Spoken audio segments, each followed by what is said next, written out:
Hello दोस्तों, नमस्कार। आप सभी का स्वागत है इंग्लिश मास्टर पर। आज की इस क्लास में हम डिस्कस करेंगे एपीओ का जो पेपर हुआ था 1 जून 2025 को, उसका सॉल्यूशन, उनके क्वेश्चंस को डिस्कस करेंगे। अब मुझसे अगर आप पूछोगे कि पेपर का लेवल कैसा था, तो मैं कहूँगा बहुत आसान था। ठीक है। In terms of translation it was damn easy. In terms of common errors it was damn easy. In terms of vocabulary part it was a bit difficult, क्योंकि वोकेबलरी में क्या होता है कि जो पढ़ा हुआ होता है तो ही आसान लगता है, वरना मुश्किल लगता है। और अगर हम बात करें इसमें in terms of narration and voice, it was dam easy. तो ओवरऑल मैं इस पेपर को बहुत आसान कहूँगा। कैसे? और अगर आप में से किसी का पेपर थोड़ा सा बिगड़ गया हो, या कहें कि कुछ मुश्किलों में फंस गए हो, क्योंकि एक तो प्रेशर जो होता है ना एग्जाम का, उसके कारण हम वो क्वेश्चंस भी नहीं कर पाते जो कि बड़े आसान होते हैं। वहां पे दिखाई नहीं देता, ये बर्डन होता है एग्जाम का। या आपने इंग्लिश को टाइम नहीं दिया हो और विषय की तैयारी करने के चक्कर में, तो मुश्किल लगा होगा आपको। अदरवाइज तो बहुत आसान था। कैसे आसान था, लेट्स सी। एक तो ये सेशन हम डिस्कस करें उससे पहले बता दूं कि आप अगर ट्रांसलेशन का बैच ज्वाइन करना चाहते हैं तो एक बैच अवेलेबल है अभी। ये ट्रांसलेशन का बैच रिकॉर्डेड बैच है। यहाँ पे हर एक जो सेशन आपको मिलेगा रिकॉर्डेड फॉर्म में मिलेगा। आप चाहे जितनी बार उसको देख सकते हैं। 1 ईयर की वैलिडिटी यहाँ पे अवेलेबल है। 90 to 100 classes will be there. 30 से 40 मिनट्स की क्लास की ड्यूरेशन आपको मिलेगी। पीडीएफ हर एक क्लास का अवेलेबल है। अभी तक 10 के करीब क्लासेस यहाँ पे हो चुकी हैं। और यकीन मानिए कि 10 क्लासेस भी अगर आप देख कर जाते, वो 10 क्लासेस जो अभी इस कोर्स में उपलब्ध हैं, उनके आधार पर भी आप आज का जो पेपर है उसमें जो ट्रांसलेशन है वो कर पाते। चलिए, क्या कहा गया है देखिए। पहला क्वेश्चन आपसे पूछा गया ग्रामेटिकल एरर का। तो देखो, थोड़ा सा, एक तो आरएएस का जो पेपर होता है और एपीओ का पेपर है, लगभग सिलेबस सेम ही था। आरएएस में क्या होता है कि आपको टॉपिक का नाम नहीं दिया हुआ होता कि कौन से टॉपिक से क्वेश्चन है। तो ये तो मैं कहूँगा ज़्यादा आसान अप्रोच होगी ना, कि आपको यहाँ दे रखा है कौन से टॉपिक से एरर है, और अंडरलाइंड पार्ट में ही एरर निकालना है, टेंस की एरर निकालनी है। ठीक है। तो यहाँ पहले क्वेश्चन का जो आंसर है ना, वो यू आर डिजर्विंग के स्थान पे आना चाहिए था डिजर्व। यू आर डिजर्विंग के स्थान पे क्या आना चाहिए था? डिजर्व। क्यों आना चाहिए था? क्योंकि डिजर्विंग जो है वो कोई वैसे क्रिया नहीं है, कोई एक्शन वर्ब नहीं है कि जिसके अंदर कोई काम हो रहा हो। भी आर के साथ, इजेम आर के साथ आईएनजी, या वॉज वर्ब के साथ आईएनजी, या फिर मैं यूं कहूं कि प्रोग्रेसिव एस्पेक्ट जब हम लगाते हैं तो वो आईएनजी तभी तो लगता है जब उसके अंदर कोई ना कोई काम हो, कोई ना कोई एक्शन हो। ये तो काम तो है नहीं कि आप डिजर्व कर रहे हैं किसी को भी। आप खेल रहे हैं, यू आर प्लेइंग। आप पढ़ रहे हैं, यू आर स्टडिंग। मैं पढ़ा रहा हूं, आई एम टीचिंग। लेकिन ये थोड़ा ना डिजर्व कर रहे हो किसी को, ये तो आप योग्यता रखते हो, ये बता रहा है। तो यहाँ पे कोई एक्शन तो है नहीं, तो आप क्या करेंगे, ये आर को भी हटा देंगे और डिजर्व करेंगे। इसका ट्रांसलेशन ये हुआ कि you deserve to succeed after all the effort you have put in. जो भी आपने एफर्ट लगाए हैं उसके बाद तो आप योग्यता रखते हैं, आप डिजर्व करते हैं सफल होना। ठीक है। 16 मार्क्स का था ये सेगमेंट ए जो है, 16 नंबर का पूछा था। दूसरा क्वेश्चन देखिए, शी हैज थॉट ऑफ। ये फिर से जो अंडरलाइंड पार्ट है और कह रखा है आपको, आपको बिल्कुल स्पष्ट रूप से इंस्ट्रक्शंस दिए हुए हैं कि कौन से पार्ट में एरर है। ठीक है। तो यहाँ ग्रामेटिकल एरर बतानी है किसकी? टेंस की। She has thought of paying, मतलब निश्चित रूप से एरर यहीं पर है। तो she has thought of paying us a visit, तो उसने सोचा था कि वो हमें विजिट करेगी, लेकिन जो खराब मौसम था उसके कारण उसका प्लान जो बदल गया। अब यहाँ से समझ में आता है कि बात किसकी कर रखी है? पास्ट की। पास्ट की कर रखी है तो हैज ना आके क्या आ जाएगा? हैड। कि उसने सोचा तो था कि विजिट करेगी, लेकिन खराब मौसम की वजह से उसका प्लान जो है बदल गया। ये आंसर आएगा। तो यहाँ पे शी हैड थॉट आपका आंसर आना चाहिए। थर्ड जो क्वेश्चन आपसे पूछा वो पूछा है एक्टिव से पैसिव में चेंज करना था। एक्टिव से पैसिव में चेंज करने का तरीका क्या होता है भाई? एस वी ओ, ये एक स्ट्रक्चर मिलता है जिसमें 1 नंबर एस होता है, 2 नंबर वी और 3 नंबर ऑब्जेक्ट। अगर आप इसको पैसिव में कन्वर्ट करते हैं तो ओ वी एस ये बनता है, मतलब 3 नंबर पहले आता है, फिर 2 और फिर 1। यही तो कॉन्सेप्ट है, बेसिक फंडामेंटल्स तो यही है इसके। तो पहले ऑब्जेक्ट आएगा, तो they type letters, seal them and post them. Actual में क्या किया इसने, कंफ्यूज करने के लिए आपको ऐसे क्वेश्चन दिया। ये ऐसे नहीं होता क्या? ये क्वेश्चन ये था, they type comma seal and post letters, ये था क्वेश्चन। इसी क्वेश्चन को इसने ऐसे बिखेर दिया। आपको कंफ्यूज करने के लिए। तो फिर आप समझ जाते कि क्या कहना चाह रहा है। तो एक्चुअल में यहाँ पे दे जो है वो सब्जेक्ट है, ये सारा जो है वर्ब है, हालांकि है तीनों ही फर्स्ट फॉर्म लेकिन एक सीरीज में दे रखा है। ये आपका ऑब्जेक्ट है, पहले आप ऑब्जेक्ट उठा के लेके आते तो लेटर्स, लेटर्स क्या है, प्लूरल है। और टाइप, सील और पोस्ट तीनों ही वर्ब की V1 फॉर्म है, तीनों ही फर्स्ट फॉर्म है। और फर्स्ट फॉर्म का पैसिव किससे बनता है, इज एम आर से बनता है। इज एम आर से बनता है तो लेटर साथ में क्या आएगा, आर। फिर टाइप की थर्ड फॉर्म टाइप्ड, सील की थर्ड फॉर्म सील्ड, ठीक है, एंड पोस्ट की थर्ड फॉर्म पोस्टेड। तो letters are typed, sealed and posted, by them कर दो और बाई देम नहीं लगाओ तब भी काम चल जाएगा, ये आंसर आ जाएगा। समझ में आ गई मेरी बात। बस सोचने का नजरिया आपको चेंज करना था, आपके आंसर हो जाते। फिर आपसे पूछा है कि एक्टिव वॉइस में चेंज करो, आपको दिया पैसिव में है और एक्टिव वॉइस में चेंज करो। तो आपको कुछ अगर फंडामेंटल्स पता हो तो ये भी कर पाते बड़े आसानी से। वर नॉट यू आस्क्ड, तो आप देखो वॉज या वर के साथ थर्ड फॉर्म, वॉज या वर के साथ थर्ड फॉर्म किसका बनता है, V2 का। और ये आराम से ऐसे पता लग जाता है कि भी V2 जो है ना, चूंकि हम बी के साथ वर्ब की थर्ड फॉर्म लगाते हैं तब पैसिव बनता है, तो बी के साथ वर्ब की थर्ड फॉर्म लगाते हैं तब पैसिव बनता है। तो बी का वो रूप जो सेकंड फॉर्म है वो वॉज वर है, इसलिए सेकंड फॉर्म से करना पड़ता। चूंकि ये इंट्रोगेटिव सेंटेंस है, दे नहीं रखा है यहाँ पे साइन, इंट्रोगेटिव साइन यहाँ पे होना चाहिए था। इंट्रोगेटिव सेंटेंस है, प्रश्नवाचक वाक्य है, तो प्रश्नवाचक वाक्य में सेकंड फॉर्म के स्थान पे हम क्या लगाते हैं, डिड लगाते हैं। ठीक है, अब प्रॉब्लम क्या है, प्रॉब्लम ये वाला सेंटेंस बनेगा बस इतना ही, इतने से ही बनाना है, वरंट यू आस्क्ड। लेकिन किसने पूछा या किसने कहा वो बात दे नहीं रखी, वो डूअर गायब है। और डूअर गायब हम कब करते हैं, किसी एक्टिव से पैसिव में या पैसिव से एक्टिव में डूअर गायब कब करते हैं, जनरली तब करते हैं जब या तो एवरीबडी नोज, अपनी जो बुक है ना RAS वाली इंग्लिश की, उसमें लिखा हुआ है ये कि कब हम ड्रॉप करते हैं ऑब्जेक्ट को। तो जब सब जानते हैं तब ड्रॉप करते हैं, और जब नबडी नोज या कोई नहीं जानता है तब ड्रॉप करते हैं। जब सब जानते हैं तो ड्रॉप करते हैं, और जब कोई नहीं जानता है तो ड्रॉप करते हैं। तो यहाँ पे कोई नहीं जानने वाला मान लीजिए, या सब जानने वाले, कोई नहीं जानता है या सब जानते हैं, उसमें सब जानते हैं। जैसे टीचर पढ़ाता है विद्यार्थियों को, तो विद्यार्थियों को पढ़ाने का काम टीचर ही करता है, टीचर को ड्रॉप कर सकते हो। पुलिस पकड़ती है चोर को, तो चोर को पकड़ने का काम पुलिस ही करती है, तो पुलिस को ड्रॉप कर सकते हो।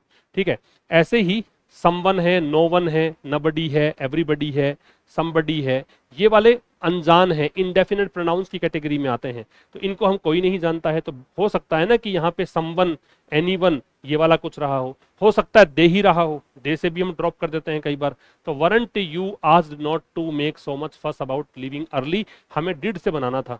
तो जैसे वरंट है वैसे डिडंट आ जाएगा, didn't someone ask you not to make. आगे ऐसा कैसा है ये पूरी बात, ये आपका आंसर है। और अगर आपको ये समझ में आ जाए कि भाई ये गलत है कि सही है, ये जांचना हो तो फिर से बना के देख लो। तो फिर से बनाना तो आसान ही, क्योंकि प्रैक्टिस उसी की हुई होती है हमने एक्टिव से पैसिव की। तो पहले सब्जेक्ट लगाएंगे तो यू आ जाएगा, क्योंकि डिड नॉट है तो वॉज वर आएगा, यू को देखकर वर आएगा, तो वरंट यू। थर्ड फॉर्म लगाओगे आस्क्ड आएगा, वरंट यू आस्क्ड, क्या बचा, नॉट टू मेक फस अबाउट लिविंग अर्ली, है ना। फस मतलब शोरगुल मचाना है, शिकायत करना है, लाउड चीज़ों में बोलना है, वो फस होता है। क्यों, मतलब बात का बतंगड़ बनाना है, ये सब है। तो डिड नॉट की जगह वरंट आ जाएगा, और बाकी ये चीजें, तो मतलब संबंध को ड्रॉप किया हुआ, इतनी सी बात है। संबंध यहाँ पे था नहीं, हमें संबंध लेके आना था, दैट इज ऑल। आप इंडेफिनिट प्रोनाउन और कोई भी लगा सकते थे, यहाँ पे दे लगाते तब भी ठीक ही हो जाता। ठीक है, कोई दिक्कत वाली बात नहीं है। डायरेक्शन डायरेक्ट में चेंज करना है, बी क्वाइट, विल यू। बेटा ये वाला कंफ्यूजिंग पार्ट आपको दे रखा था यहाँ पे, ये वाला जो पार्ट है डायरेक्ट स्पीच का है, इनडायरेक्ट में चेंज करोगे। जो विल यू है ना, ये एक्चुअल में क्या बोलते हैं, टैग क्वेश्चंस बोलते हैं। टैग क्वेश्चंस में जब किसी चीज को आपको फिर से रीअफर्म करनी होती है तब हम टैग क्वेश्चंस का सहारा लेते हैं। जैसे मैं कहूं कि आप एक इंटेलिजेंट विद्यार्थी हो, क्या तुम नहीं हो क्या, है ना, रीअफर्म करता है स्टेटमेंट को। क्वेश्चन टैग पढ़े हुए हम छोटी क्लासेस में। आपसे कोई बोले कि आप एक ब्रिलियंट स्टूडेंट हैं और आपसे फिर से रीअफर्म कर रहा है क्या नहीं हो क्या, इसका मतलब है ही बस आपसे कंफर्म करना चाह रहा है फिर से, तो उसी चीज को स्टेटमेंट को कहने का तरीका है। तो इंपेरेटिव सेंटेंसेज जो होते हैं ना, उसमें क्वेश्चन टैग बनाने का तरीका ये होता है विल यू, कि दरवाजा खोल दो विल यू, है ना, दरवाजा बंद कर दो विल यू, ये क्वेश्चन टैग है। तो इसका कोई महत्व है नहीं, इस विल यू का महत्व है नहीं, तो रीअफर्म करने के लिए है। तो सेंटेंस कितना सा हुआ, ही सेड बी क्वाइट। ये रिपोर्टिंग वर्ब वाला पार्ट इधर दे रखा है आपको, रिपोर्टेड स्पीच वाला पार्ट इधर दे रखा है। तो ही सेड जो है ये इंपेरेटिव सेंटेंस है। इंपेरेटिव में बी क्वाइट चुप रहो, तो ये अर्ज्ड भी हो सकता है, ही अर्ज्ड। ठीक है, यहाँ पे ही ऑर्डर्ड भी करने को कर ही सकते हो आप। यहाँ पे आस्क्ड कर दो, क्योंकि आस्क हर कंडीशन में सही होता है। जहाँ कंफ्यूजन होता है कि क्या चीज़ है, रिक्वेस्ट है, ऑर्डर है, एडवाइस है, whenever you are stuck in between 2 और 3 ऑप्शंस, तो वहाँ पे आप अर्ज ये आस्क भी कर सकते हो। और फिर आप क्या लगाते हो इंपेरेटिव सेंटेंसेस में टू, तो ही अर्ज्ड या ऑर्डर्ड या आस्क्ड, है ना, टू बी क्वाइट, बस बात खत्म, ये आंसर आ गया।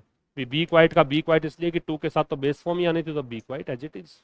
तो ये विल यू थोड़ा परेशान कर रहा था, तो विल यू यहाँ पे आने की जरूरत ही नहीं थी। फिर आपको नरेशन इनडायरेक्ट डायरेक्ट में चेंज करना, उल्टा चेंज करना। तो एक प्रश्न इन्होंने क्या किया, सीधा पूछा, एक क्वेश्चन उल्टा पूछा, तो थोड़ा सा अगर टॉपिक पढ़ा हुआ होता तो आराम से कर पाते। क्या क्वेश्चन था? The small boy asked if he had to finish his dinner first. The small boy asked if he had to finish his dinner first. प्रश्नवाचक वाक्य है, आस्क है, इफ और वेदर इंट्रोगेटिव सेंटेंसेस में आते हैं। इंट्रोगेटिव में आते हैं तो द स्मॉल बॉय, तो उस छोटे लड़के ने, सैड आ जाएगा, ठीक है, और फिर ये वाला कॉमा स्टार्ट हो जाएगा। If he had to finish his dinner first, तो लड़के ने पूछा कि क्या उसको डिनर पहले फिनिश करना है क्या। तो जब इफ आता है या वेदर आता है, वो तब आता है ना जब हेल्पिंग वर्ब से क्वेश्चन होता। यहाँ पे आपको दिख रहा है कि हैड टू दे रखा है। हैड टू कब होता है? जब हैज हैव टू दे रखा होता तब हैड टू होता है। और हैव टू कब होता? जब यहाँ पे डू डज दे रखा होता। और चूंकि लड़के ने पूछा तो खुद के लिए पूछा है, तो आई होता, ठीक है। तो ये क्या बन जाएगा, do I have to, do I have to finish. फिर हिज है, ये तो ही के अकॉर्डिंग चेंज किया, आई था तो यहाँ पे माई डिनर फर्स्ट, ठीक है। और चूंकि इंट्रोगेटिव सेंटेंस है तो ये क्वेश्चन मार्क लीजिए, ये आपका आंसर आएगा। इसको फिर से चेंज करके देख लो। द स्मॉल बॉय सेड है तो सेड को आस्ट किया, डू से है तो इफ या वेदर कर दिया, आई फर्स्ट पर्सन, स्मॉल बॉय से तो ही आ गया, हैज हैव का हैड हो जाएगा तो हैड टू फिनिश। फिर माई फर्स्ट पर्सन है, चेंज बॉय से करोगे फर्स्ट पर्सन के अकॉर्डिंग तो हिज आ गया, dinner first, that is all. बात समझ में आई? आइए साहब, 6 क्वेश्चन हो गए। नंबर 7 देखिए। नंबर 7 क्या कह रहा है? नंबर 7 कह रहा है rewrite the sentence choosing the determiner. अब आपको साफ साफ बता रखा, डिटरमिनर से प्रश्न पूछ रहा हूं भाई। इट इज अनवाइज, ये मतलब बेवकूफी है, ये विवेकपूर्ण तरीका नहीं है, ये बुद्धिमानी नहीं है। ब्लेम एनीवन, की किसी को भी आप ब्लेम करते हो, फॉर हिज या their mistakes until you know all the circumstances, जब तक कि आप सभी परिस्थितियों को ना जान जाएं तब तक आप किसी को ब्लेम करते हो। देखो एग्जाम के पॉइंट ऑफ व्यू से तो ये ठीक है, क्योंकि एनीवन होता है या एवरीवन होता है या नो वन होता है। एग्जाम के पॉइंट ऑफ व्यू से तो यही ठीक है, ठीक है, क्योंकि ये इंडेफिनिट प्रोनाउन है, जनरली एक के लिए ही इशारा करते हैं। तो मैं एग्जाम के पॉइंट ऑफ व्यू से जब भी हम पढ़ते हैं ग्रामर को, तो वहां पे साफ साफ लिखा होता है कि सिंगुलर प्रोनाउन और सिंगुलर वर्ब का यूज करें। लेकिन जब आप डिक्शनरीज में देखते हो तो आप वहां पे देखते हो कि एवरीवन को, नो वन को, समवन को, है ना, इन सब को माना हुआ होता है प्लूरल, और उस कैटेगरी में आप देयर भी सही कर सकते हो। तो दोनों ही ठीक है इसके आंसर्स, लेकिन मुझे लगता है कि एग्जाम के पॉइंट ऑफ व्यू से चेक करोगे तो ये आपका हिज जो है वो सही आना चाहिए, बाकी एनीवन, ये देयर भी गलत नहीं है। अगला क्वेश्चन दे रखा है, फिर से डिटरमिनर का क्वेश्चन है, she always arrives when you a little या लीस्ट एक्सपेक्टेड। देखो क्या कह रहा है, वह तब पहुंचती है जब आप क्या करते हो, यू सब्जेक्ट है, ठीक है, इसकी वर्ब ये है। अब आपको चाहिए कि जब आप सबसे कम एक्सपेक्ट करते हो तब अ लिटिल करोगे, अ लिटिल का मतलब थोड़ा बहुत होता है, ठीक है। जब आप सबसे कम एक्सपेक्ट करते हो तब अ लिटिल आपकी मात्रा बताता है, थोड़ी बहुत मात्रा के लिए आता है, पॉजिटिविटी थोड़ी शो करता है, तो ऐसा है नहीं। जब आप एक्सपेक्ट ही नहीं करते, जब आप बिल्कुल लीस्ट एक्सपेक्ट करते हो, तब ज्यादा सही जो विकल्प है यहाँ पे वो ये वाला आ जाएगा। तो लीस्ट एक्सपेक्ट, और लीस्ट जो होती है वो लिटिल की ही डिग्री सुपरलेटिव होती है, ठीक है। एक्सपेक्ट यहाँ पे वर्ब है, इसके लिए दे रखा है मॉडिफायर, तो ये वैसे एडवर्ब की भूमिका में होगा, और द इसीलिए नहीं लगा रखा है यहाँ पे, ठीक है, एडवर्ब है, वरना डिग्री सुपरलेटिव एडजेक्टिव की होती है द भी मिल जाता है आपको। अगला देखिए, I haven't seen cat for some time, preposition बताना है सही। तो मैंने कैट को, कैट नाम है, इसको काफी दिनों से नहीं देखा है, मैंने उसे देखा था इसकी वेडिंग में। तो देखो बेटा, जब आप कोई फंक्शन में किसी को देख रहे हो या कोई इवेंट की बात आप कर रहे हो, तो वहां पे प्रिपरेशन एट सही रहता है। इन जो है ना वो फिजिकल स्पेस के लिए यूज करते हैं। फिजिकल स्पेस, आपने किसी कोई बाउंड्री है चारों तरफ से, वहां पे किसी को देखा है तो फिर आप इन लगा देते, लेकिन ये तो कोई इवेंट है, ये कोई फंक्शन है, इसलिए यहाँ पे एट का प्रयोग करेंगे, ठीक है। अगला एक और प्रिपरेशन क्वेश्चन था, आई प्रीफर ट्रेवलिंग इन या बाई रोड, मैं ट्रेवल करना पसंद करता हूँ। प्रीफर का मतलब होता है ज्यादा पसंद करना, ठीक है, ये डिग्री कंपैरेटिव होती है लाइक की, कि हम जब मैं ज्यादा पसंद करता हूँ ट्रेवल करना किससे, अब जब माध्यम हो ना, हवाई मार्ग से, सड़क मार्ग से, जल मार्ग से, तो ये प्रिपरेशन में हम पढ़ते हैं कि मार्ग के लिए जो भी मार्ग हो उसके लिए बाई का प्रयोग करते हैं, बाई रोड। ठीक। अगला क्वेश्चन पूछा, फ्रेजल वर्ब बतानी है यहाँ पे, तो business has been very bad lately, हाल फिलहाल व्यापार जो है काफी खराब रहा है, बट थिंग्स, ये थिंग्स आएगा, but things are beginning to look up, look up का मतलब होता है चीजें जो हैं वो सुधर रही हैं, इंप्रूव हो रही हैं। और ये जो लुक आउट है इसका मतलब होता है बी विजिलेंट, सतर्क होना, सावधान होना, चौकन्ना होना, तो चीजें सुधर रही है। तो यहाँ पे आंसर आपका क्या आ जाएगा, लुक अप आंसर आ जाएगा, क्योंकि बिजनेस जो है हाल फिलहाल तो काफी खराब रहा है, लेकिन आ गया तो एडवर्सेटिव स्टेटमेंट है, कॉन्ट्राडिक्टरी स्टेटमेंट है, पहले वाले से ऑपोजिट बात कर रहा है, लेकिन चीजें शुरू हो रही हैं सुधरना, सुधरने को बोलते हैं improve. She sat listening attentively to the speaker, drinking it all in या ऑफ, तो ड्रिंकिंग इट ऑल इन इसका मतलब तो है एसिमिलेट करना, या इसे कह सकते हैं एब्जॉर्ब करना। ठीक है, और ये जो ड्रिंक इट ऑफ जो है, ड्रिंक इट ऑल ऑफ, इसका मतलब है पूरा पी जाना, जो भी कंप्लीट आपका शराब है वो पूरी पी जाना, गटक जाना, ये मतलब है। तो ये तो आत्मसात करना है कि वो बैठी रही है ना, बहुत ध्यान से सुनते हुए वक्ता को, और वक्ता की बातें जो सुनी उसने पूरी की पूरी अपने आत्मसात कर ली, उतार ली, एब्जॉर्ब कर ली, ये सब मतलब है। तो आपका जो आंसर है वो क्या आ जाएगा, drink it all in. Clear, 12 हो गए। 13th क्वेश्चन में आइए। 13th क्वेश्चन कह रहा है भाई, फिर से करेक्ट वर्ड बताना है आपको, student numbers have been decimated या डिस्ट्रॉयड। देखो संख्या जो है ना, आगे दे रखा कट्स इन ग्रांट्स, ग्रांट्स होता है अनुदान, तो स्टूडेंट की जो संख्याएं हैं वो गिरी हैं, कम हुई हैं, किस कारण से, अनुदान कम हो गया है भाई, उनको ग्रांट जो मिलता था वो नहीं मिल रहा है उतना, इसलिए उसकी संख्या हो रही है कम।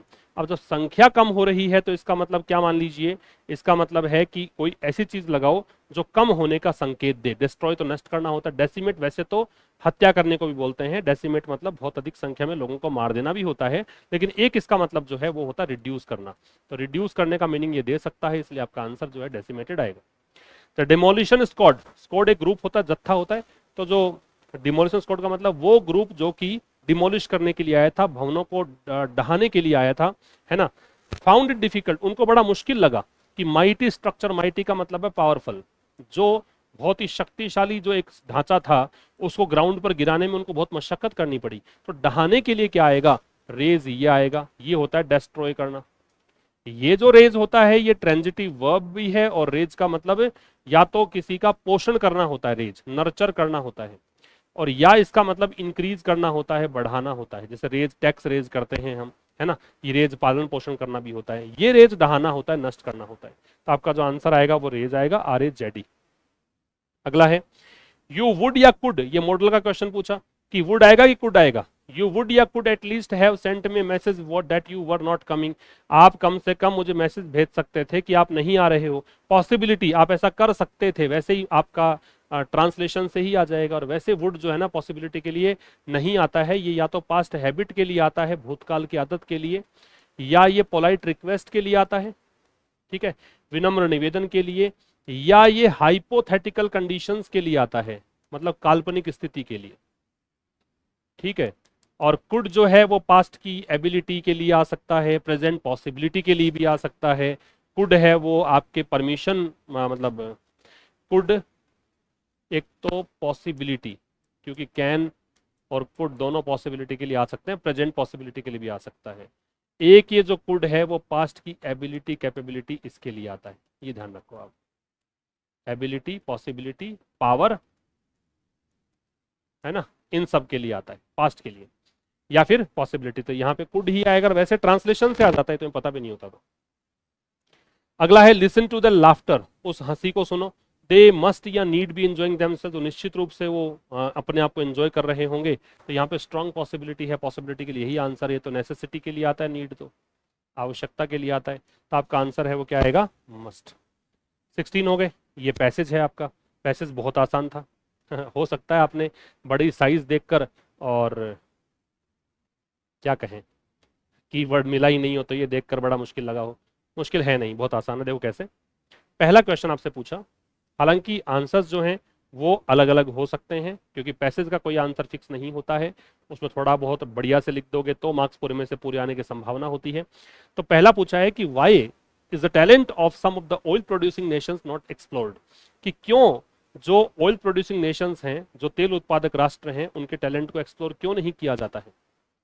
ठीक है, तो nothing has contributed more to retarding the emergence of a democratic context in places like Venezuela, Nigeria, Saudi Arabia and Iran than the curse of oil। इस लाइन में तो ये कहा गया है कि मतलब एक वर्ड दे रखा है रिटार्ड, रिटार्ड का मतलब होता है स्लो डाउन करना, या स्लो डाउन करना, या कोई होल्ड बैक करना भी कह सकते हो, मंद करना, धीमी गति करना। तो कह रहा है कि किसी भी चीज ने जो डेमोक्रेटिक कॉन्टेक्स्ट है, मतलब ये जो जगह दे रखी है ना, इनमें लोकतंत्र जो है, लोगों का तंत्र जो है, वो थोड़ा स्लो डाउन हुआ, वो आया नहीं, इमरजेंस उसका हुआ नहीं, या उसकी इमरजेंस को स्लो डाउन करने का काम ज्यादा किसने किया है, कर्स ऑफ ऑयल ने। इसके कारण तेल उत्पादक देश है और यही अभिशाप है इनके लिए कि डेमोक्रेसी वहां पे पनपी नहीं है। ठीक है, आगे कह रहा है as long as the monarchs and dictators who run these oil states, जब तक कि तानाशाह चलाते हो इस देश को या राजा चलाते हो इस देश को, जो कि वो लीडर तो कहोगे नहीं फिर आप, क्योंकि डेमोक्रेसी नहीं है, या तो राजा होंगे, राजतंत्र होगा, या फिर तानाशाही होगी। तो ये लोग जो चलाते हैं इन ऑयल स्टेट्स को, इन देशों को, वो अमीर होते रहेंगे कैसे, अपने नेचुरल रिसोर्सेज को ड्रिल करके। ड्रिल वैसे तो प्रैक्टिस करना भी होता है, और ड्रिल का मतलब खुदाई करना भी होता है। तो प्राकृतिक संसाधन जो है वो निकालते कैसे हैं, जमीन की खुदाई करके, तो ड्रिलिंग ये वाला मतलब है। As opposed to drilling the natural talents, इसके विपरीत कि वो अपने जो प्राकृतिक प्रतिभा है और उनके लोगों की एनर्जी है, उनको वो यूज नहीं करते हैं। They can stay in office for ever, तो वो हमेशा के लिए सत्ता में बने रह सकते हैं। बात समझना कि क्यों यूज नहीं करते ये लोग, यहीं से आंसर आ रहा है। ये इसलिए यूज नहीं करते मेरे भाई कि यहाँ पे इनको नेचुरल रिसोर्सेज दे रखे हैं। अरे व्यक्ति देखो, सोच के देखो कि व्यक्ति मेहनत करता क्यों है भी, आपने एपीओ का एग्जाम दिया क्यों, मैं पढ़ा क्यों रहा हूं। अगर सारी सुख सुविधाएं हमारे पास होती तो ना मुझे पढ़ाने की जरूरत थी और ना आपको किसी एग्जाम की प्रिपरेशन करने की जरूरत थी। अगर माँ बाप ने इतना पैसा कमा के रख दिया होता कि हमारी जिंदगी लेविशली गुजरती, बड़े कंफर्ट में गुजरती, तो ना तो आपको कोई आवश्यकता थी ना मुझे कोई आवश्यकता मेहनत करने की, हम लोग एक लग्जूरियस लाइफ लीड करते होते, नहीं क्या। लेकिन हमें चूंकि वो कठिनाइयां मिली, वो हार्डशिप्स का सामना करना पड़ा लाइफ की, जिसके कारण हमें मेहनत करनी पड़ी ताकि जीवन में थोड़े से कंफर्ट आ सके, चैन आ सके, चैन की सांस हम ले सकें। यही कहानी है कि इसमें जो लोग हैं उनको पैसा मिल रहा है नेचुरल रिसोर्सेज से, तो वो अपने लोगों का यूज ही नहीं करते, वो उनकी एनर्जी का यूज ही नहीं करते। ये कारण है। तो मैं इसको कैसे लिखता, अगर मैं एग्जाम देता तो मैं कैसे लिखता, लेट्स सी। आप लोग फोटो लेते रहिएगा साथ साथ में जैसे जैसे मैं लिखूं। क्वेश्चन की लैंग्वेज का सहारा लीजिए। The talent of some of the oil producing nations is not explored because these nations solely depend on their natural resources,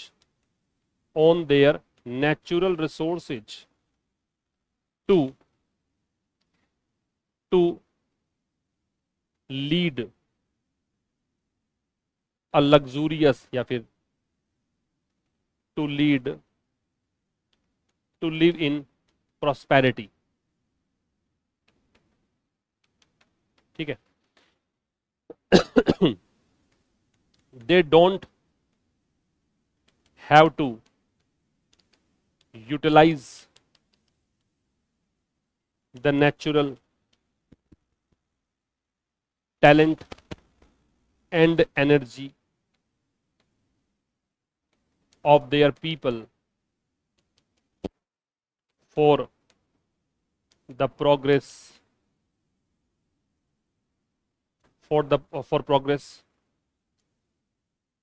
progress। ये आपका आंसर आ जाएगा। ये मैंने क्या लिखा कि टैलेंट जो है कुछ ऑयल प्रोड्यूसिंग नेशंस का, वो एक्सप्लोर नहीं किया जाता क्योंकि ये राष्ट्र जो हैं पूरी तरीके से केवल और केवल डिपेंड करते हैं अपने किस पर, नेचुरल रिसोर्सेज पर, ताकि वो समृद्धि में जी सकें, इसलिए उनको जरूरत नहीं पड़ती कि अपने लोगों की प्रतिभा और एनर्जी का वो इस्तेमाल कर सकें। This was the answer to the first question. Second पूछा है, what has retarded the emergence of democracy in countries like Saudi Arabia, Iran, Venezuela etcetera. क्या है पूछा, शुरू में दिया था ना कि इसके अलावा और किसी ने नहीं किया। व्हाट हैज रिटार्डेड, किसने रिटार्ड किया है? भाई मेरे कुछ ज्यादा लगाने की जरूरत नहीं थी, ज्यादा टेंशन लेने की जरूरत नहीं थी इस क्वेश्चन में, तो सीधा सीधा करते यार आंसर आ जाता। किसने मतलब रिटार्ड किया है, किसने रिटार्ड किया है? तो देखो शुरू की लाइन पढ़ लो, आंसर आ जाएगा, ये रहा। शुरू की लाइन क्या है? ये रहा, कर्स ऑफ ऑयल। तो ऑयल ने ही रिटार्ड कर रखा है, कर्स ऑफ ऑयल ने रिटार्ड कर। थोड़ा बहुत बढ़ा चढ़ा के लिखो तो भी इर्द के इर्द गिर्द ही सूचना लिखना, इरेलेवेंट कंटेंट होगा तो आंसर मतलब मार्क्स नहीं मिलेंगे। तो the curse of oil, what का आंसर लिख रहा हूं, the curse of oil has retarded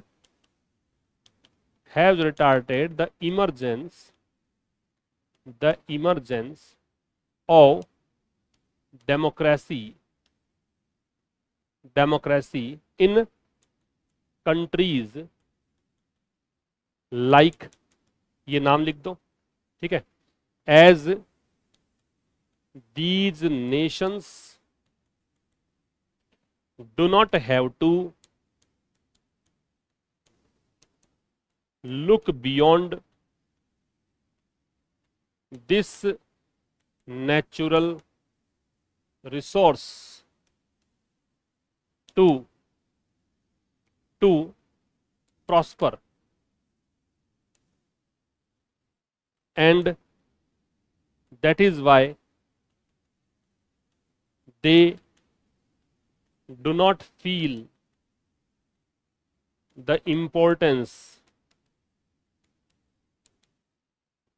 of people, which is the core of democracy। Yellow साहब आंसर आ गया। क्या बोला? पहले तो लिखा ऑयल जो है, कर्स ऑफ ऑयल जो है इसी ने रिटार्ड कर रखा है। आगे थोड़ा समझाने के लिख दिया मैंने कि भाई इन देशों को इस नेचुरल रिसोर्स के अलावा कुछ देखना ही नहीं पड़ता प्रॉस्पर होने के लिए, इसी कारण से उनको इंपॉर्टेंस फील नहीं होती अपने लोगों की, जो कि डेमोक्रेसी का कॉल। डेमोक्रेसी किससे बनी? लोगों से बनी, लोगों का तंत्र है। अब लोग इनको चाहिए नहीं, चाहिए तो तब ना जब नेसेसिटी हो, कुछ रिक्वायरमेंट पैदा हो, जब इनकी क्राइंग नीड हो, जब इनको अभाव से बाहर आना हो। लेकिन अभाव किसी चीज का है नहीं, इसलिए इनको वैल्यू नहीं पता इस चीज की। ये आपका आंसर आएगा। What is the result of no taxation? Taxation नहीं है इन देशों में, इन देशों में कर नहीं लगता है, तो फिर इसका रिजल्ट क्या है? तो देखिएगा, टैक्सेशन नहीं है तो इसका क्या रिजल्ट है? Let us see. First you need to search keywords. No taxation, ये रहा। Without taxation there is no representation. एक बात, रिजल्ट ये है कि साहब रिप्रेजेंटेशन ही नहीं है, प्रतिनिधित्व नहीं है। इसी के आगे ये भी दे रखा है ना, इसे पीछे देखो। They never have to tax their people, so the relationship between the ruler and the ruled is highly distorted। एक तो ये टैक्स नहीं लगता, इस कारण से शासक और शासित जो वर्ग हैं उनके बीच रिलेशनशिप बहुत ही विकृत है। बिना टैक्सेशन के कोई रिप्रेजेंटेशन नहीं, प्रतिनिधित्व नहीं है, ठीक है। जो रूलर्स हैं don't have to pay attention to the people. अब देखो, जैसे मान लीजिए हमारे नेता लोग जो हैं वो बखान करते हैं कोई चीज का कि हमने आपके लिए ये किया, हमें कई बार बताना पड़ता है उनको कि हमने ये स्टेप इसलिए उठाया, हम लोग मांग कर सकते हैं, पूछ सकते हैं।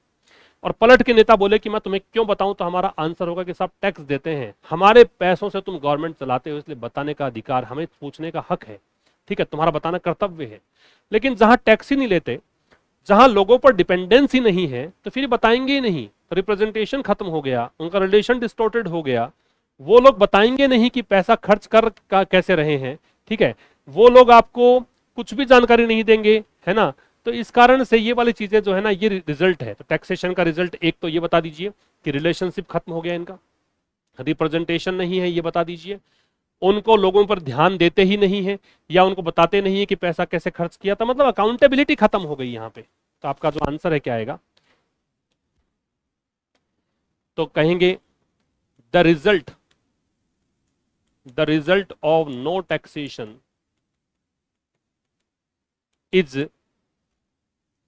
is the absence of, क्या कर देंगे, रिप्रेजेंटेशन। एक तो ये है कि रिप्रेजेंटेशन, प्रतिनिधित्व की एब्सेंस इसका रिजल्ट है, ठीक है। Without, as there is no taxation, the relationship, जो रिलेशनशिप है between the ruler and the ruled is distorted, विकृत है, and there is no accountability, there is no accountability of of the rulers। ये answer आ जाएगा, इनकी कोई accountability नहीं है ना, there is no accountability of the rulers, to लगा देना, टू देयर पीपल, ये आंसर आ गया, ठीक है। फोटो लेते रहना इसकी। ये 19 हो गया। 20 देखिए, how is oil money use by the monarchs and dictators, कैसे ऑयल मनी का यूज होता है, ये ऊपर ही दे रखा था आपको बेटा, बहुत आसान आया था पेपर, बहुत आसान आया था। थोड़ा बहुत ध्यान तुमने शुरू से दिया होता तो मुझे लगता है कि बहुत अच्छे मार्क्स आते हैं इंग्लिश में। क्या पूछा, क्या पूछा, क्या पूछा, क्या पूछा? पूछा आपसे कि ऑयल मनी, हाँ एक मिनट, प्रश्न में दोबारा पढ़ लूं। How is oil money used by monarchs and dictators, जो शासक हैं और तानाशाह हैं उनके द्वारा कैसे इस्तेमाल होता है ऑयल मनी का। तो भाई ऑयल मनी का इस्तेमाल कैसे होता है, कीवर्ड देखो, ऑयल मनी का इस्तेमाल देखो, ऑयल मनी का इस्तेमाल कैसे होता है, ये रहा। वो ऑयल मनी का इस्तेमाल करते हैं सारे इंस्ट्रूमेंट्स ऑफ पावर हैं उनको मोनोपोलाइज करने के लिए, जो पैसा उनको धन तेल से प्राप्त हो रहा है उसका यूज वो कैसे करते हैं, सत्ता अपने हाथ में ही रखना चाहते हैं। डिक्टेटरशिप जन्म लेती है इससे, आर्मी हो, पुलिस हो, इंटेलिजेंस हो, ये जो इंस्ट्रूमेंट्स ऑफ पावर हैं इनको मोनोपोलाइज करने के लिए यूज करते हैं, और कभी भी इंट्रोड्यूस नहीं करते हैं power sharing, in real transparency को इंट्रोड्यूस नहीं करते, उनको जरूरत नहीं पड़ती कि वो ट्रांसपेरेंसी बरतें। ये आपका आंसर यहाँ पे क्या आ जाएगा, वो how is oil money used. तो सीधा सीधा आंसर लिख देते हैं इसका कि oil money is used to monopolize the instruments of power like police, army and intelligence by the monarchs and the dictators as they want the ultimate power vested, they want the ultimate power remain with them। ये answer आएगा, वो चाहते हैं कि सत्ता उन्हीं के हाथ में रहे, सारा पावर उन्हीं के पास हो, इसका इस्तेमाल इनका मोनोपोलाइज करने में करते हैं। What happens when countries are focused on tapping the talent of their people? Tap का मतलब होता है बेटा यूज या यूटिलाइज करना, उपयोग करना।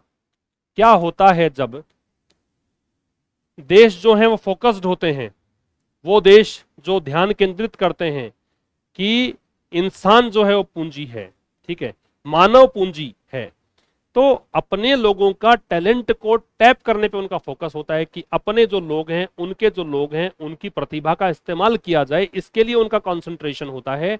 तो वो तब होता क्या है, ऐसे देश जो लोगों पर इन्वेस्टमेंट करते हैं, लोगों में इन्वेस्टमेंट करते हैं, तो उसका क्या रिजल्ट निकलता है, देखो आगे दे रखा है।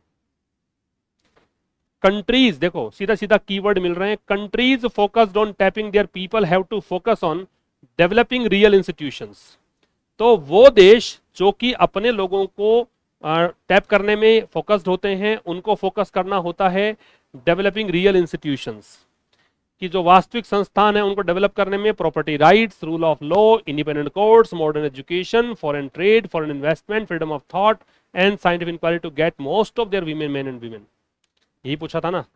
व्हाट हैपन्स, क्या होता है, तो ये होता है कि जब फोकस्ड होते हैं तो वो डेवलप कर सकते हैं, ठीक है।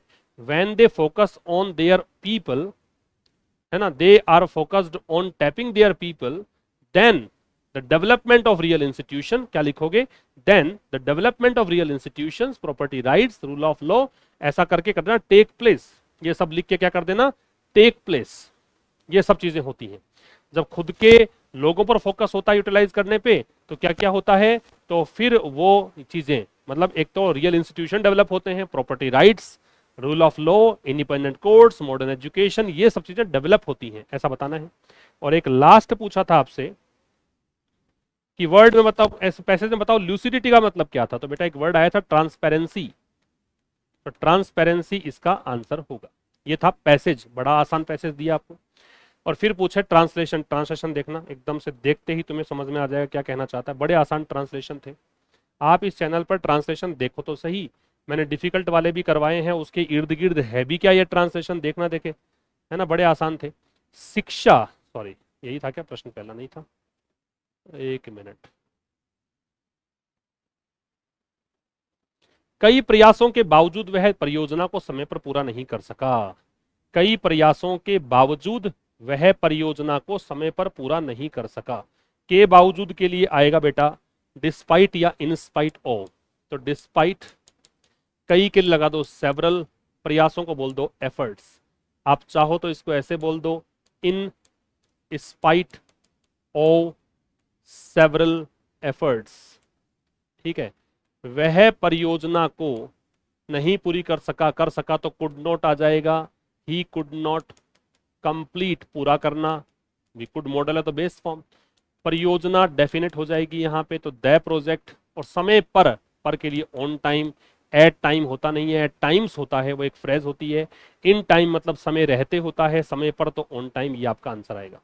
दूसरा पूछा पर्यावरण संरक्षण आज की सबसे बड़ी आवश्यकता है, पर्यावरण संरक्षण क्या बोलेंगे, एनवायरमेंट, संरक्षण को बोलते हैं कंजर्वेशन, या तो ऐसा कर दो, या ये नहीं समझ में आ रहा तो ऐसे कर दो एनवायरमेंटल, और संरक्षण को बोल दो प्रोटेक्शन। क्या है सबसे बड़ी आवश्यकता, बन गई है, प्रेजेंट परफेक्ट टेंस है, तो हैज बिकम बन चुकी है, बन गई है। क्या आज की सबसे बड़ी आवश्यकता, बिकम टुडेज बिगेस्ट, आवश्यकता को नेसेसिटी कह दो, नीड कह दो, रिक्वायरमेंट कह दो, ठीक है, या कर दो has become the biggest necessity of today, ये कर सकते हो, ठीक है। फिर आगे क्या है, क्योंकि के लिए लगा दो बिकॉज, आगे मैं बिकॉज वाला पार्ट ले रहा हूं, ये वाला तो ऐसा कैसे लिखना है ना, बिकॉज प्राकृतिक संसाधन सीमित हैं, नेचुरल रिसोर्सेज आर लिमिटेड, क्योंकि प्राकृतिक संसाधन सीमित हैं, because natural resources are limited. प्राकृतिक संसाधन सब्जेक्ट था, है क्रिया है, सीमित लिमिटेड, काम खत्म। अगला देखिएगा,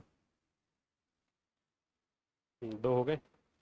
25, शिक्षा एक मौलिक मानव अधिकार है, शिक्षा सब्जेक्ट है तो एजुकेशन, क्रिया क्या है तो इज, ये पूरा एक टर्म था तो एक ए, मौलिक फंडामेंटल,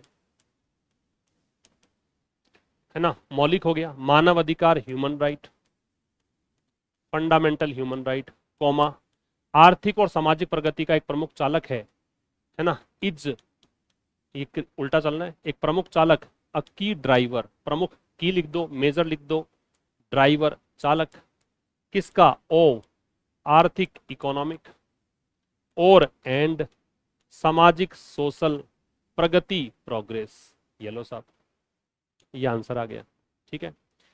फिर पूछा आत्मविश्वास और धैर्य व्यक्ति को जीवन की कठिनाइयों को सफलतापूर्वक पार करने में सक्षम बनाता है, सब्जेक्ट क्या है, आत्मविश्वास और धैर्य। आत्मविश्वास को क्या कहेंगे, सेल्फ कॉन्फिडेंस, और एंड धैर्य को क्या बोलेंगे, पेशेंस, ये तो हो गया आपका सब्जेक्ट। क्रिया क्या है, बनाता है, इनेबल, क्योंकि किसी को योग्य बनाता, समर्थ बनाता, सक्षम बनाता है, तो इनेबल पूरा बना दिया मैंने, है ना। सक्षम बनाता है किसको, व्यक्ति को, तो अ पर्सन, व्यक्तियों नहीं दे रखा, एक व्यक्ति दे रखा है तो अ पर्सन, है ना। किस लिए बनाता है, to overcome, overcome the difficulties, overcome the difficulties of life, और सफलतापूर्वक को क्या बोलेंगे, सक्सेसफुली, ये आंसर आ जाएगा। Self confidence and patience subject था, चूंकि दो सब्जेक्ट हो गए इस कारण से मैंने वर्ब ली है प्लूरल इनेबल, इनेबल्स नहीं लिया। किसको करता है, व्यक्ति को, तो व्यक्ति के लिए अ पर्सन, किस लिए, ओवरकम करने के लिए, to overcome the difficulties of life successfully, ठीक है, ये आंसर आ गया। अगला क्या है, नेक्स्ट पूछा है धर्म जब मनुष्य मनुष्य के बीच असमानता, अब दो बार दे रखा मनुष्य मनुष्य, तो कहीं ऐसा नहीं है कि तुम यहाँ पे ह्यूमन ह्यूमन दो बार कर दो, तो जब के लिए वैन, धर्म अ रिलीजन, चूंकि धर्म जो है रिलीजन का, रिलीजन पॉसिबल है, प्लूरल काउंटेबल नाउन बन सकता है, तो इसलिए हम क्या करेंगे, सिंगुलर लिया है तो उससे पहले आर्टिकल लगाएंगे, तो वैन अ रिलीजन, ये सब्जेक्ट हो गया। वर्ब क्या है, पैदा करता है, प्रेजेंट सिंपल है तो क्रिएट्स, क्या पैदा करता है, असमानता, तो इनइक्वालिटी, इनइक्वालिटी। बिटवीन के बीच, बिटवीन लगा दो, अमंग लगा दो, लेकिन जब इंटर रिलेशन हो, है ना, तो वहां पे बिटवीन ज्यादा ठीक रहता है, तो बिटवीन मनुष्य मनुष्य के बीच, तो ह्यूमन बींग्स या ह्यूमंस कर दो, ठीक है। तो के लिए कोमा, वैन के साथ देन नहीं आता, उसका विरोध, उसका मतलब रिलीजन का, तो इट करना चाहिए, चाहिए के लिए शुड, चूंकि करने वाला कोई नहीं तो पैसिव, तो शुड बी, और विरोध करने को बोलते हैं opposed, it should be opposed, ठीक है, विरोध किया जाना चाहिए। ये आपके ट्रांसलेशन हो गए। फिर आपसे पूछा, एक एप्लीकेशन पूछी, लेटर राइटिंग, जिन जिनको मैंने पढ़ाया था, जहां मैंने ये पेपर्स जो दिए थे आपको, उसका पैटर्न देख लो, नोटिस राइटिंग, है ना, ये सब ट्रांसलेशन वही पैटर्न तो है लगभग, और उससे आसान मैं कहूंगा, क्योंकि मैंने जो आपको पेपर करवाए थे इस चैनल पर, उन पेपर्स में मैंने आपको दिया था कि भाई 10 सेंटेंसेज आरएएस के पैटर्न, क्योंकि पिछले कोई पेपर थे नहीं अवेलेबल मार्केट में, तो हमने सोचा कि भाई ऐसे ही पैटर्न होगा फिर, लेकिन आपको तो बड़े आसान दिए, नाम दे दे के कि डिटरमिनर की गलती है, टेंस की गलती है, मॉडल ही लगाना, तो बहुत आसान काम हो गया अगर ग्रामर पढ़ी हुई हो तो आपकी। तो आपको मैं एक ये रिपोर्ट तो मैं नहीं बता रहा इसके अंदर, इनमें से अथवा में करना था, तो मैं इसको कि आप अपने आप को रवि मानेंगे, और आपका ट्रांसफर जो कर दिया गया है पुणे से बेंगलोर, आपको एक पत्र लिखना है एक मैनेजर को, मैनेजर है इस कंपनी का, शिकायत करनी है किस बारे में, गुड्स के बारे में, जो डैमेज थी, वो सामान जो डैमेज था, क्योंकि आपने शिफ्ट किया है सामान पुणे से बेंगलोर, तो ट्रांजिट में ट्रांसपोर्टेशन कंपनी के द्वारा आपने सामान भेजा, थोड़ा सामान डैमेज हो गया, आप बताएंगे कि भाई आप डैमेज के लिए क्लेम करेंगे, डैमेजेस करना है यहाँ पे, आप क्षतिपूर्ति चाहते हैं, मुआवजा चाहते हैं, पैसा चाहते हैं, उसके बारे में कहना है। तो ये मैं आपको दिखा देता हूँ एक पत्र, जो ये आपको मिल जाएगा इस चैनल के टेलीग्राम चैनल पर, ये देखो ये लिख के दिया है, थोड़ा समझा देता हूँ क्या लिखा है। सबसे पहले मैंने लिखा आपको रवि मानना है, तो रवि लिख दिया नाम, ठीक है। फिर आप ये लिखें कि भाई आपका पुराना एड्रेस ये था, ठीक है, मैंने लिखा बताया था ना कि शुरुआत में आप अपना लिखेंगे सेंडर्स एड्रेस, तो सेंडर्स एड्रेस में पुराना एड्रेस, ताकि थोड़ा सा पता लग जाए अगले को, और ये आपका न्यू एड्रेस करंट एड्रेस है, यहाँ से लिख रहे हैं, डेट लगा दिया आपने, एक लाइन यहाँ छोड़ सकते हैं आप। फिर आपने लिखा किसको लिखना है, मैनेजर को, मैनेजर किस कंपनी का है वो एड्रेस लिख दिया आपने, ठीक है, ये काम हो गया।